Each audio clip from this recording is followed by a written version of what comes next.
waxaan aad ugu faraxsanahay inaan maanta garoonka magaalada Garowe ku soo dhaweyno Sanatar Cumar C.rashiid Sharmaake ra'iisul wasaarihii hore ee Soomaaliya ahna senator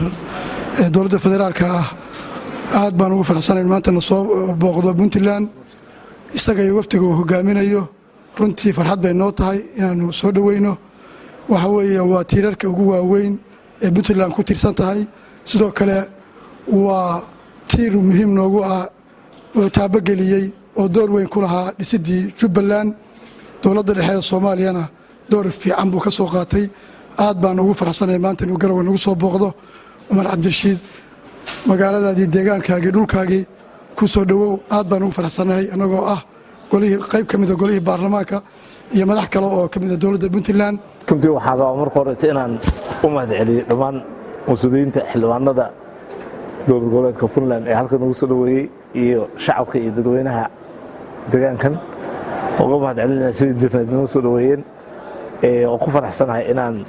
muddo kadib aan ku soo noqdo insha Allah dhulka Puntland ee aan deegaanka laga soo doortay anoo senator ah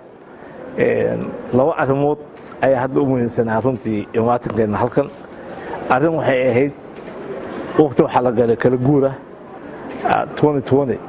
dalku wuxuu galayaa doorasho haddii la yiraahdo hadda ayaa sharciyadii doorashada ay yaalaan baarlamaanka Soomaaliyeed aqalka sare uma soo gudbin marka runtii inaan halkan madaxweynaha xukuumadda baarlamaanka iyo mas'uuliyiinta Puntland aan kala tashano habka ugu fiican ee hadda doorashada sharciga hor yaala muxuu ahaa baarlamaanka Soomaaliyeed sidii yani fakar ahaan loogu darsan lahaa maaragtay sida ay ugu habboon ee doorashada loo qaban karo kadibna runtii inaan deegaanka ka wareysano waxa la wixii kaleeto dowladda dhexe yani uga aadin ama hadday tahay siyaasad iyo amni